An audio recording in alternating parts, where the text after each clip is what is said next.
마가복음 13장 1절부터 13절까지를 제가 봉독하고 14절부터 끝절은 설교 중에 제가 읽고 같이 나누도록 하겠습니다. 13장 1절입니다. 예수께서 성전에서 나가실 때에 제자 중 하나가 이르되 선생님이여 보소서, 이 돌들이 어떠하며 이 건물들이 어떠하니이까? 예수께서 이르시되 네가 이 큰 건물들을 보느냐? 돌 하나도 돌 위에 남지 않고 다 무너뜨려지리라 하시니라. 예수께서 감람산에서 성전을 마주 대하여 앉으셨을 때에 베드로와 야고보와 요한과 안드레가 조용히 묻되 우리에게 이르소서, 어느 때에 이런 일이 있겠사오며 이 모든 일이 이루어지려 할 때에 무슨 징조가 있사오리이까? 예수께서 이르시되 너희가 사람의 미혹을 받지 않도록 주의하라. 많은 사람이 내 이름으로 와서 이르되 내가 그라하여 많은 사람을 미혹하리라. 난리와 난리의 소문을 들을 때에 두려워하지 말라. 이런 일이 있어야 하되 아직 끝은 아니니라. 민족이 민족을, 나라가 나라를 대적하여 일어나겠고 곳곳에 지진이 있으며 기근이 있으리니 이는 재난의 시작이니라. 너희는 스스로 조심하라. 사람들이 너희를 공회에 넘겨주겠고 너희를 회당에서 매질하겠으며 너로 말미암아 너희가 권력자들과 임금들 앞에 서리니 이는 그들에게 증거가 되려 함이라. 또 복음이 먼저 만국에 전파되어야 할 것이니라. 사람들이 너희를 끌어다가 넘겨줄 때에 무슨 말을 할까 미리 염려하지 말고 무엇이든지 그때 너희에게 주시는 그 말을 하라. 말하는 이는 너희가 아니요 성령이시니라. 형제가 형제를, 아버지가 자식을 죽는 데에 내주며 자식들이 부모를 대적하여 죽게 하리라. 또 너희가 내 이름으로 말미암아 모든 사람에게 미움을 받을 것이나 끝까지 견디는 자는 구원을 받으리라. 아멘. 종말에 대하여 누군가가 얘기를 하면 많은 사람들이 귀를 기울이고 눈을 반짝거리면서 관심을 표명합니다. 예수님을 믿는 사람이든지 아닌 사람이든지 간에 종말에 관한 이야기는 참으로 관심거리며 또 흥미진진한 것들을 담고 있습니다. 이것은 2000년 전에 제자들에게도 마찬가지였습니다. 종말이 온다고 하니까 사실은 그들도 도대체 이것이 언제 어떻게 일어난 일입니까? 라고 묻지 않을 수가 없었습니다. 주님께서는 이것에 대하여 13장 전체에 걸쳐서 말씀해 주셨습니다. 그들의 질문은 두 가지였습니다. 하나는 언제 일어납니까? 때에 대한 when, 그 때에 대한 이야기고요. 또 하나는 무슨 징조가 이 때를 얘기해 줍니까? 다른 말로 하면 어떻게 이 때를 우리가 판단할 수 있습니까? 하나는 when에 대한 것이고 또 하나는 how에 대한 것입니다. 주님은 이 when에 대해서는 뒤에 잠깐 보류하셨고 how로 먼저 말씀을 하고 계십니다. 이 how, 어떤 징조가 이 때를 가르치면 어떻게 가르치고 있는지를 우리 주님께서 1절부터 13절까지 먼저 자세하게, 비교적 자세하게 말씀하고 있습니다. 이 종말은 우리가 이해할 필요가 있습니다. 자세한 것은 요한계시록에 나와 있지만 적어도 큰 그림을 그릴 줄 알아야 됩니다. 우리가 큰 그림을 알면 길을 잃어버리지 않습니다. 그런데 큰 그림을 모르면 우왕좌왕하고 어떻게 할 바를 모를 때가 있습니다. 오늘 저는 여러분과 함께 성경 공부는 아닙니다. 또 종말론을 가르치는 시간도 아닙니다. 다만 우리가 주님이 주시는 그 마음을 가지고 큰 그림을 그려보며 마지막 때를 잘 준비하는 삶을 살아보기를 원합니다. 오늘 첫 번째는 13장 1절부터 13절까지 나와 있는 내용인데 이 구절을 이해하고 이 전체를 이해하기에 제일 중요한 단어, 첫 번째 단어와 두 번째 단어를 제가 소개하려고 합니다. 먼저 첫 번째 단어는 7절에 나오고 두 번째 단어는 8절에 등장합니다. 7절 한번 보십시오. 난리와 난리의 소문을 들을 때 두려워하지 말라. 이런 일이 있어야 하되 아직 끝은 아니니라. 여기서 우리가 그냥 쉽게 끝은 아니니라 그렇지, the end가 아니라는 그런 표현인가 보다, 이렇게 쉽게 얘기하고 넘어갈 수도 있습니다만, 이 단어는 굉장히 중요한 의미를 품고 있습니다. 여기서의 끝은 그냥 끝을 얘기하는 것이 아닙니다. 거기에는 관사가 붙어 있습니다. the end가 됩니다. 헬라어에도 the end가 나오도록 되어 있고, 이 번역도 사실은 그 끝이라고 번역을 해야 옳습니다. 다른 말로 얘기하면 여기에 끝이라는 뭉퉁이가 있습니다. 일종의 기간이죠. 이 끝이라고 하는 이 시간이 있는데 요 끝이 아니라는 겁니다. 이 끝이 시작되려면 요 끝을 알려주는 징조가 먼저 온다는 것을 말씀하고 있습니다. 징조는 영어로 사인입니다. 여러분이 오늘 운전하고 올 때도 사인들을 많이 거쳐서 오셨죠?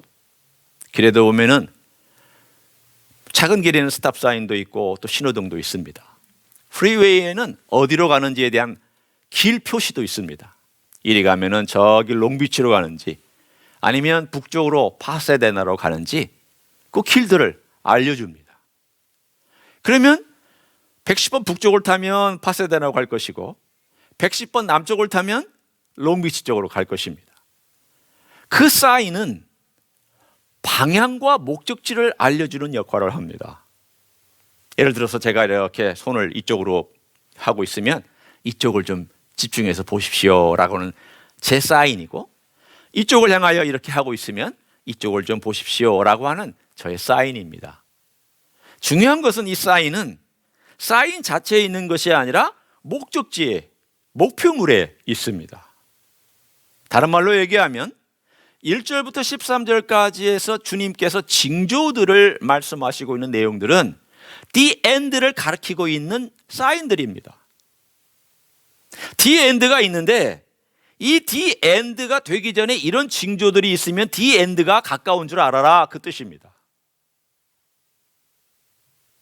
그러면 1절부터 13절까지 그 징조들이 어떤 것인가? 그 부분을 이해하기 위해서 두 번째 단어가 또 이해가 되어야 됩니다. 두 번째 단어는 8절에 있는 단어입니다. 민족이 민족을, 나라가 나라를 대적하여 일어나겠고 곳곳에 지진이 있으며 기근이 있으리니 이는 재난의 시작이니라. 여기서 이 재난이라는 단어가 재미있는 단어입니다. birth pain이라는 단어입니다. 산통, 아기를 임신한 엄마가 아기를 낳기 전에 10개월째에 진통을 느끼는, 그 아기를 낳기 전에 진통을 느끼는 그 단어가 바로 이 단어입니다. 제가 어제 제 아내에게 물어봤습니다. 진통에 대해서 좀 얘기 좀 해달라고 그랬더니 하나도 기억이 안 나. 그래서 여자분들이 둘째를 낳고 또 셋째를 낳는 모양입니다. 그 고통을 다 잊어버려서.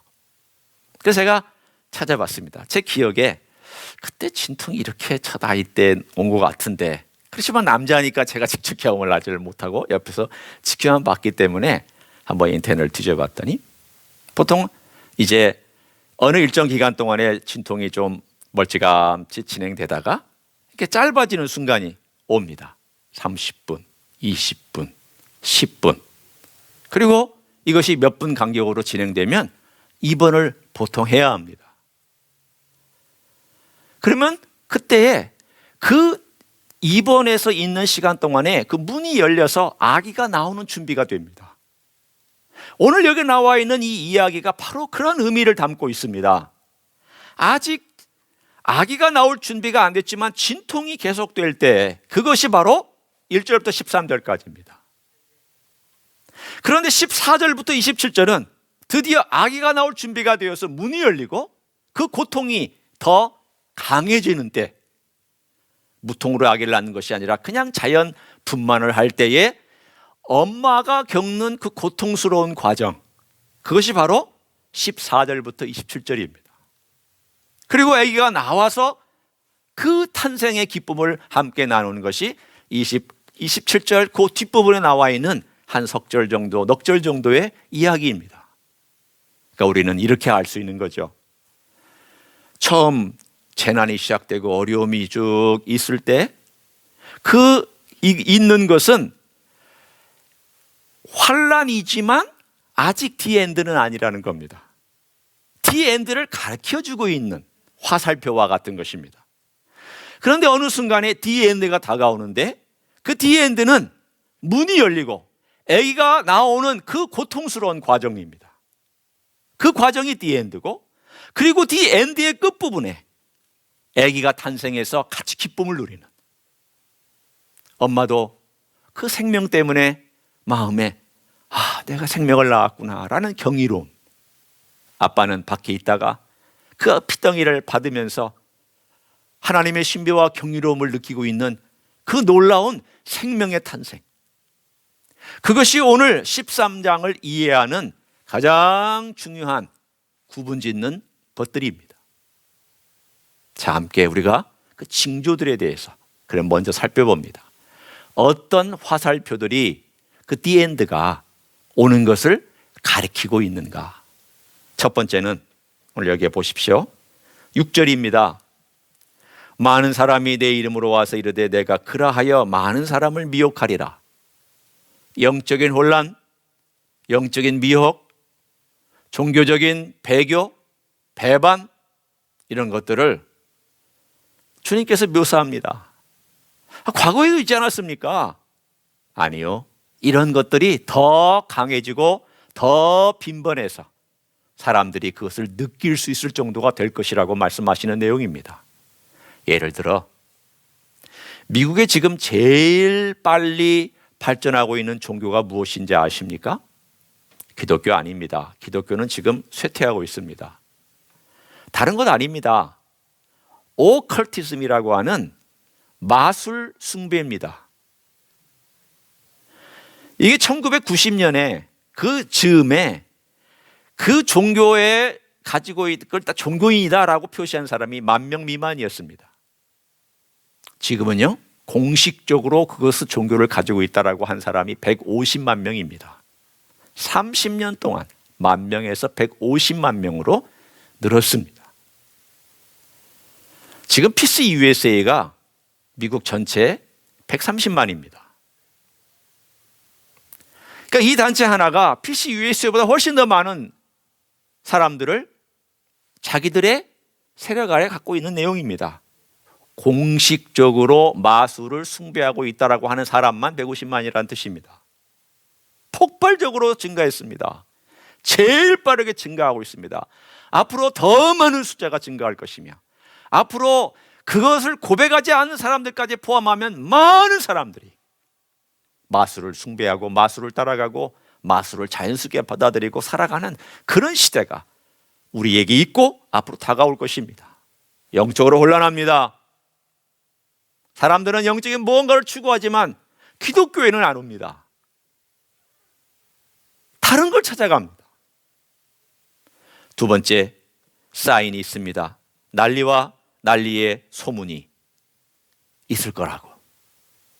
그 난리가 있을 것이며 또 난리가 일어난다는 소문이 있을 것이다.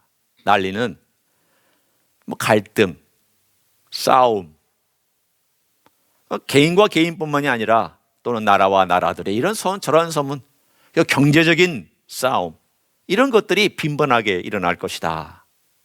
우리는 지금 그러한 내용들을 많이 보고 있습니다. 미국과 중국, 파키스탄과 인도, 또 저 중동의 이야기, 많은 데서 계속 경제적인 거, 군사적인 거, 갈등들이 조금씩 막 일어나고 티격태격합니다. 세 번째는 오늘 본문의 8절에 민족이 민족을, 나라가 나라를 대적하여 일어난다. 큰 전쟁들이 일어날 것이다. 이런 전쟁들이 또 퍼져나갈 것이다. 다섯 번째, 네 번째, 지진이 있다. 과거에도 지진이 있었지만 빈번하게, 그리고 더 규모가 큰 지진들이 일어날 것을 주님께서 말씀하셨습니다. 다섯 번째, 기근이 있을 것이다. 자연재해가 있을 것이다. 기근뿐만이 아니라 태풍이나 허리케인이나 더 강력한 이러한 자연재해가 이 세상을 덮을 것입니다. 누가복음에는 거기에다가 전염병까지 포함시키고 있습니다. 오늘 이 시대를 우리가 살면서 이 시대를 가만히 보고 있으면 예수님이 이제 오실 수도 있는 그러한 다양한 것들이, 그 요소들이 대부분은 다 갖추어져 있습니다. 주님께서 이러한 사인들을 우리들에게 알려주시면서 왜 알려주고 계시겠습니까? 오늘 본문에 중요한 단어가 또 하나 나옵니다. 우리가 이러한 사인들이 있다라는 것을 알면서 어떠한 태도를 취해야 되는지에 대하여 주님께서는 처음부터 이 동사를 사용하셨습니다. 한번 보십시오. 5절입니다. 예수께서 이르시되 너희가 사람의 미혹을 받지 않도록 뭐라고 하셨습니까? 주의하라.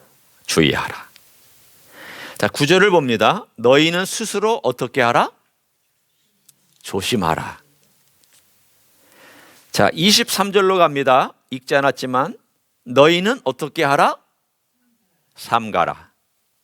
33절로 갑니다. 첫 번째 나오는 동사가 무엇입니까? 주의하라. 이 네 동사는 똑같은 단어입니다. 똑같은 동사를 이렇게 저렇게 번역한 것입니다. 이 단어의 뜻이 뭔지 아십니까? 주의하여 본다는 것입니다. 주목하여 본다라는 뜻입니다.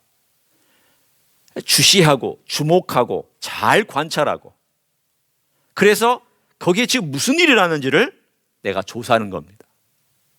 만약에 어떤 사건이 일어났으면 그 사건에 대하여 실마리 하나까지도 놓치지 않으려고 하는 것이 수사관의 자세고, 또는 그것을 검사하는 사람의 자세일 것입니다.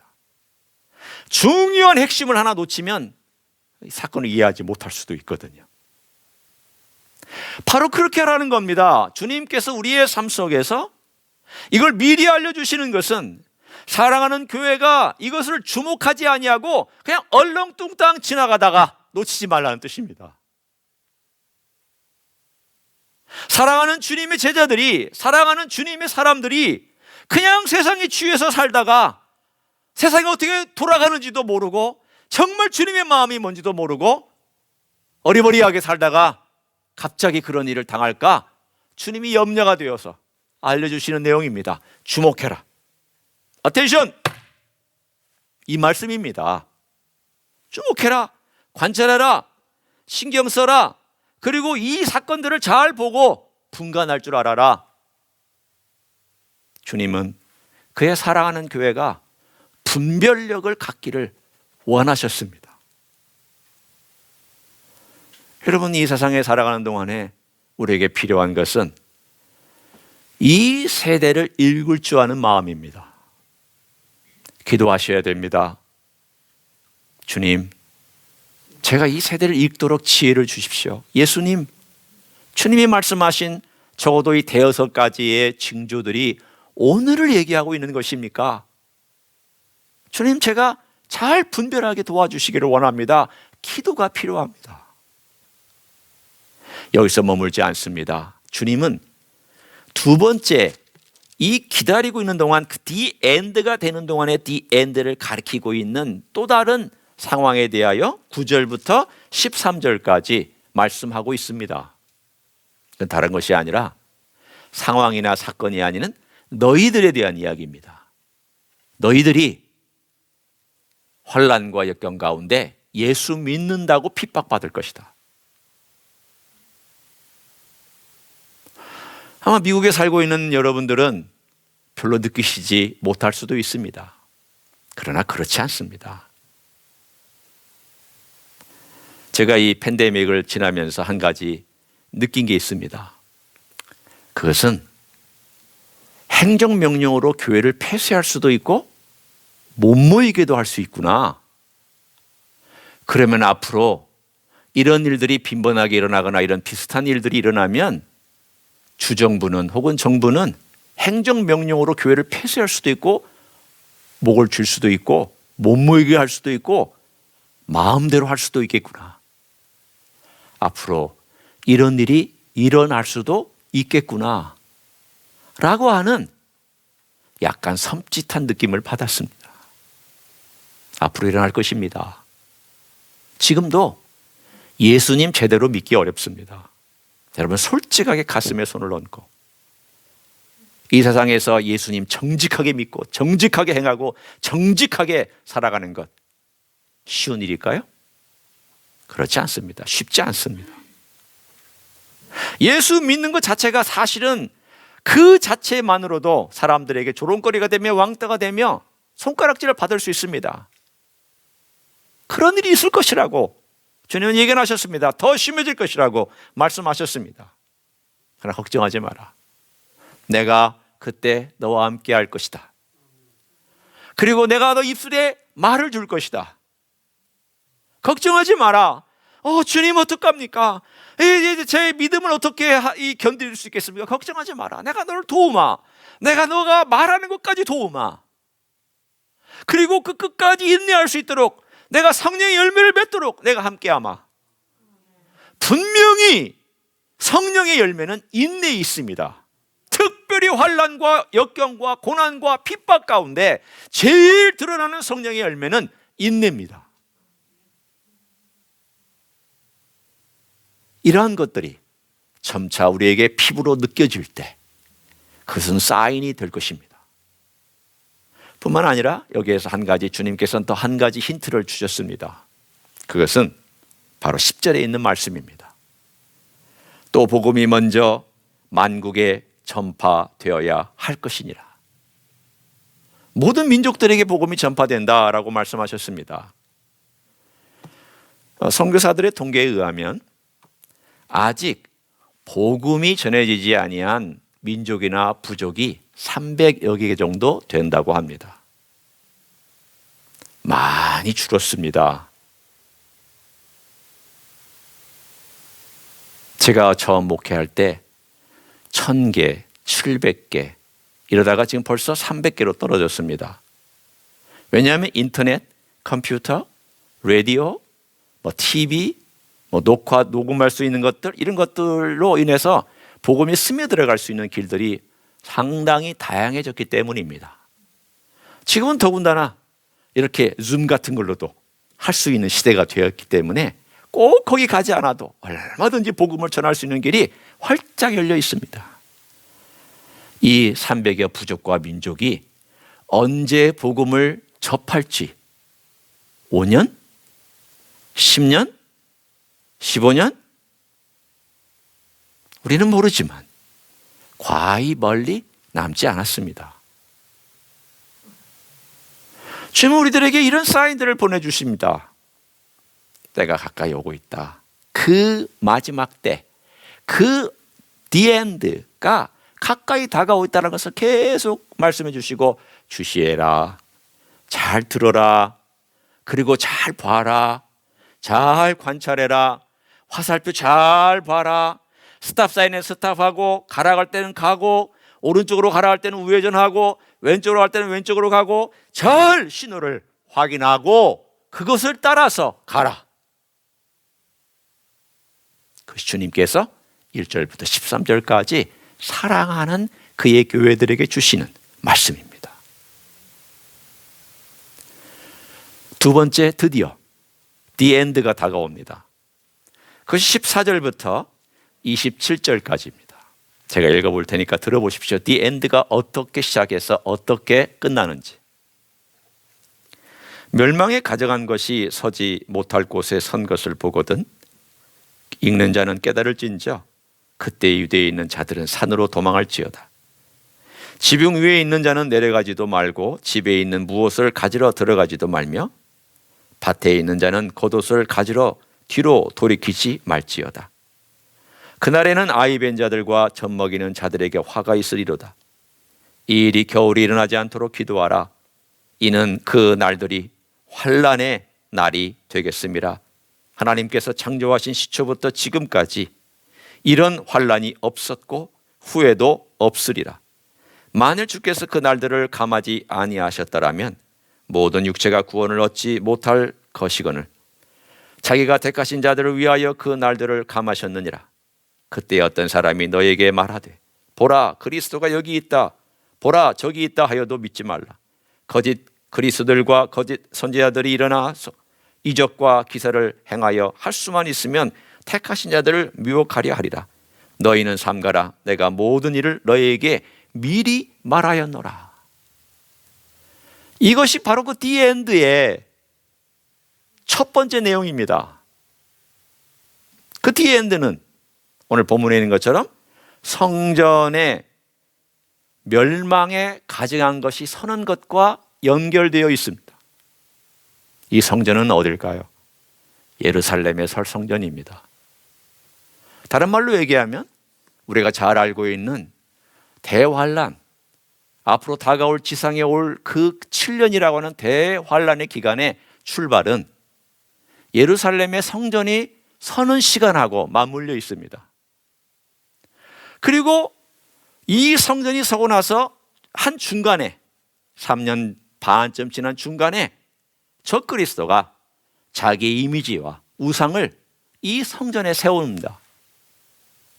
그러면 드디어 3년 반이라고 하는 혹독한 심판과 혹독한 핍박과 혹독한 어려움의 시간이 이 지상 전체를 덮습니다. 오늘 본문에 나온 바대로 주님께서 그날을 감하지 아니하였다면 살아남을 인류가 없다. 그날은 전무후무하다. 문자 그대로 전무후무한 환란이 될 것이다. 그날에 다른 걸 하지 마라. 도망갈 준비해라. 산으로 도망갈 준비해라. 이 모든 이야기는 사실은 유대라고 하는 땅을 중심으로 일어날 일들을 말씀하고 있습니다. 그리스도인들은 어떻게 될까요? 10명의 처녀의 이야기 가운데 나와 있는 것이 아마 우리 그리스도인들에게 해당되는 이야기일 것입니다. 그 중에 반은 휴거에서 올라가고 그 중에 반은 지상에 남게 될 것입니다. 슬기로운 5 처녀는 주님이 올라오라 할 때에 공중의 들림을 받을 것이고 나머지 반은 기름을 준비하지 못했기 때문에 이 땅에 남아 있는 존재가 될 것입니다. 누가 남고 누가 올라갈지 아무도 모릅니다. 기름을 준비한 자만이, 등을 준비한 자가 아닙니다. 기름까지 준비한 자는 올라갈 것입니다. 그러나 어떤 자들이, 많은 유대인들과 많은 이방인들이 그 환난을 겪습니다. 그런 가운데 많은 자들이 주께로 돌아옵니다. 오늘 본문에 보면은 주님께서 선택하신 자들을 이때에 보호하시고 주님을 믿게 되는 많은 자들이 이때에도 주께로 돌아오는 것을 분명히 말씀하고 계십니다. 그건 요한계시록에도 보면 나오는 이야기들입니다. 요한계시록에 보면 순교한 숫자가 많아지고 주님을 또 순교했기 때문에 순교한 그 영혼들이 올라가서 주님을 찬양하는 이야기가 많이 나옵니다. 우리는 자세한 것들을 오늘 이 시간에 얘기할 수는 없지만 분명한 한 가지는 이 the end, 이 the end라고 하는 고통스러운 이 환난의 기간은 하나님께서 정해놓으신 시간이고 그건 분명히 일어나고야 만다는 사실입니다. 이 환난 전에 우리 교회가 들림을 받을지, 다 모든 교인들은 아니지만 우리가 들림을 받을지 아니면 환난을 통과하고 나서 들림 받을지에 대하여는 목사님들마다 학자들마다 다르지만 저는 개인적으로 제가 확신하고 있기는 환난 전에 우리가 올라간다고 믿고 있습니다. 그러나 모두는 아닙니다. 모든 그리스도인들 아닙니다. 오늘 우리의 삶 가운데서 그래서 주님께서 계속 강조하고 있는 겁니다. 주의해라. 잘 살펴봐라. 신경 쓰고 봐라. 조심해서 관찰해라. 오늘 우리에게 주신 징조와 그리고 디엔드가 와서 진행되는 그 환난과 그리고 그 마지막에 세 번째 단계의 이야기가 오늘 24절부터 27절에 나와 있습니다. 그때에 그 환난 후라고 나와 있습니다. 해가 어두워지며 달이 빛을 내지 아니하며 별들이 하늘에서 떨어지며 하늘에 있는 전능들이 흔들리리라. 그때 인자가 구름을 타고 큰 권능과 영광으로 오는 것을 사람들이 보리라. 또 그때 그가 천사들을 보내어 자기가 택하신 자들을 땅 끝으로부터 하늘 끝까지 사방에서 모으리라. 영광의 날이 오는 걸 말씀합니다. 역사의 클라이막스입니다. 인자와 공평과 정직으로 다스리는 나라가 이 땅에 올 것을 말씀합니다. 아기가 탄생하여 새 생명이 이 땅에 오듯이 이 죄 많은 세상이 어려운 환난과 격동의 시간을 거치고 나서야 메시아 나라라고 하는 새 생명이 이 땅에 임할 것을 말씀하고 있습니다. 그 나라는 메시아가 가져오는 나라입니다. 그 나라는 메시아가 우리에게 선물로 주고 하나님을 아는 자들, 선택된 자들을 향하여 주시는 완전한 나라일 것입니다. 그 나라는 이사야가 노래했듯이 이리와 양이, 사자와 양이 같이 뛰놀며 어린아이가 독사의 굴에 손을 넣어도 물지 아니하며 같이 친구가 되는 그런 나라가 올 것입니다. 주님은 그 영광스러움을 오늘 본문에 말씀합니다. 그러나 그게 오기까지는 산통을 겪어야 한다. 진통이 있다. 이미 진통은 시작되었고 언젠가 그 진통이 3분 간격으로 빨라지고 그 문이 열릴 때 혼란과 격변과 고통스러운 시간이 지나고 나서야 생명이 탁 하고 이 세상에 나오는 메시아의 나라가 이 땅에 올 것이다. 이제 언제 그 나라가 와도 우리 이상하지 않은 시대에 살고 있습니다. 그래서 주님께서 이런 권면의 말씀을 맨 마지막에 우리들에게 전해주고 계십니다. 들어보십시오.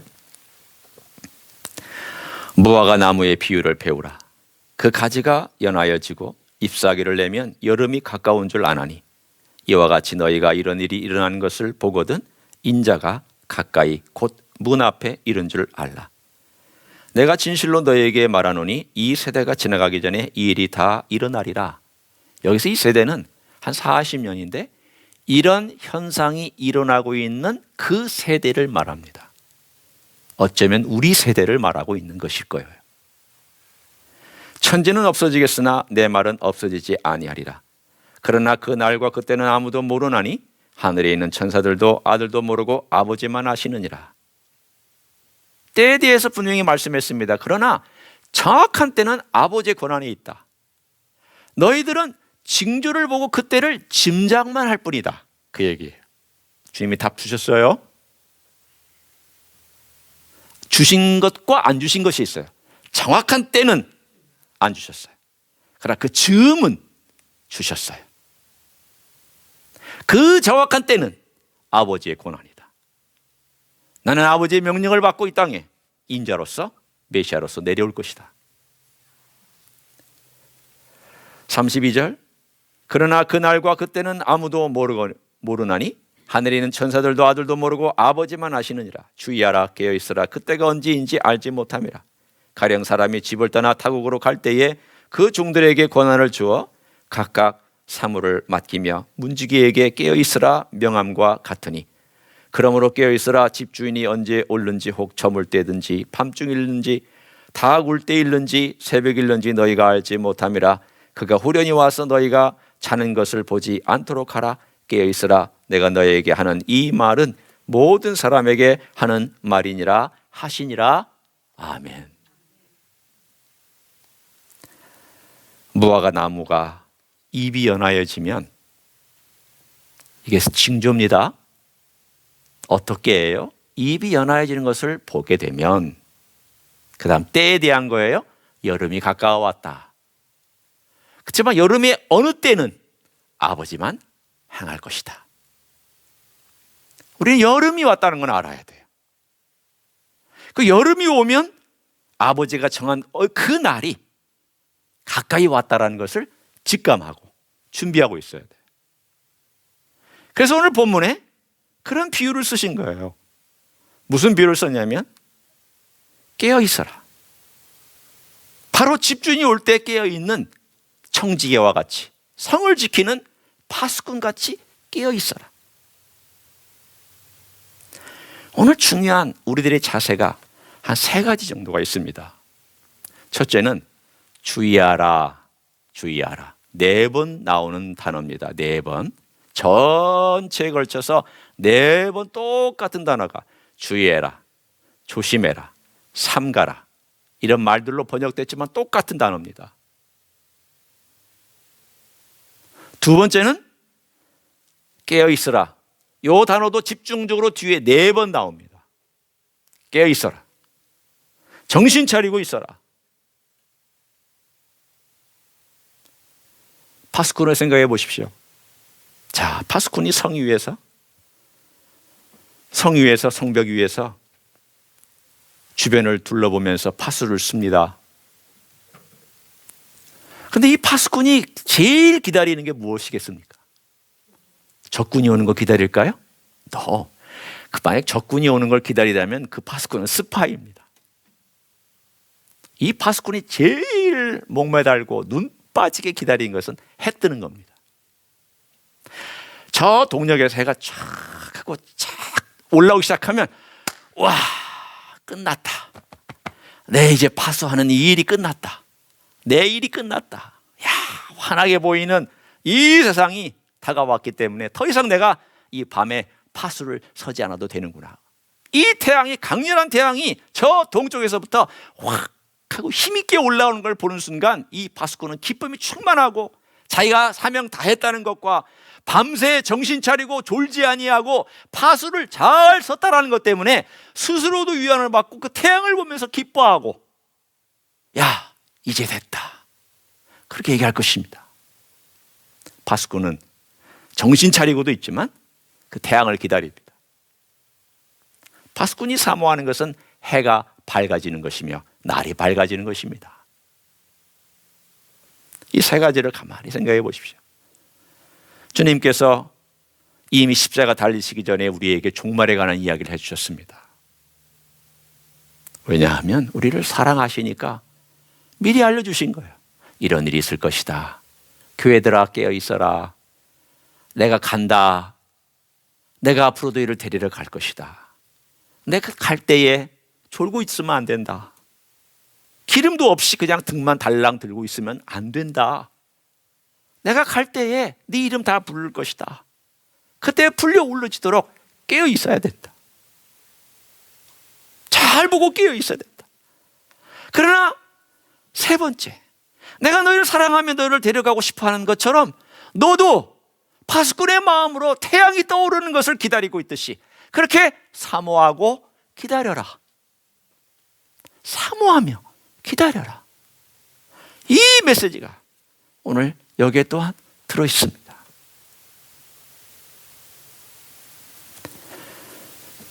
우리는 어려운 시대에 삽니다.